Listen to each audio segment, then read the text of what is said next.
du være med til at bage en kage? Først skal du vælge, hvem du gerne vil bage en kage til.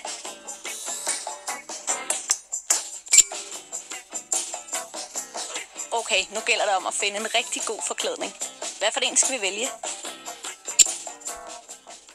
Nu skal vi snige os forbi, uden at blive hørt.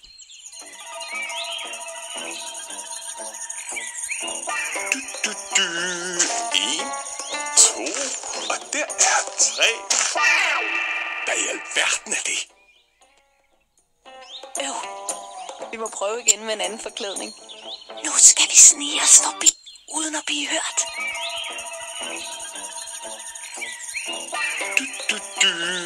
En, to, og der er 3.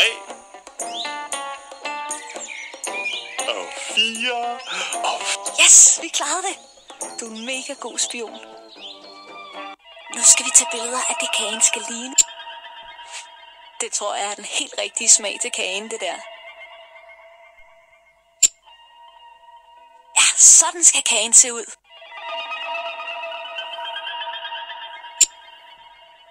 Ja, flot farve.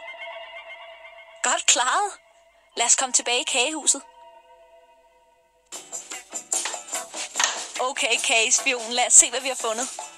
Her har vi billederne af, hvad kagen skal ligne, hvad den skal smage af, og hvilken farve der skal på.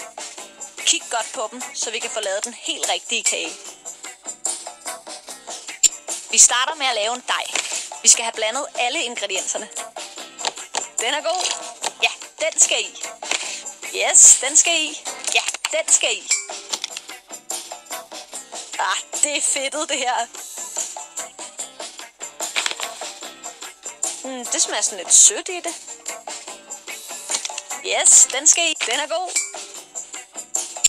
Vi skal finde den helt rigtige kagesmag.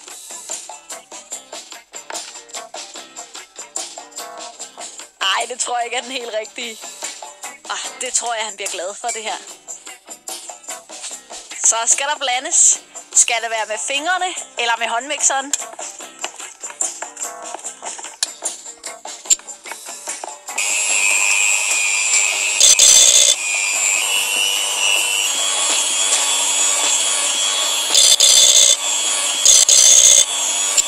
Så er kagen klar til at komme i ovnen. Vil du sætte æggeuret?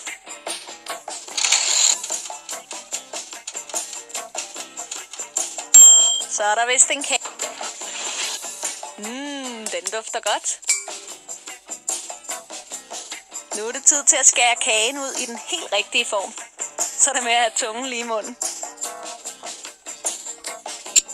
Nu skal vi have pyntet kagen.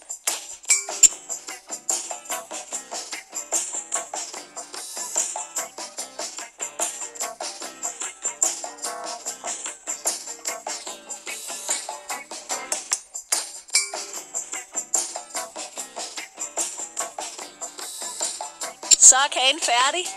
Lad os komme afsted med den. Det har været super fedt at bage med dig. Okay, nu ringer jeg på. Så må du klare resten selv. Held og lykke med at aflevere kagen.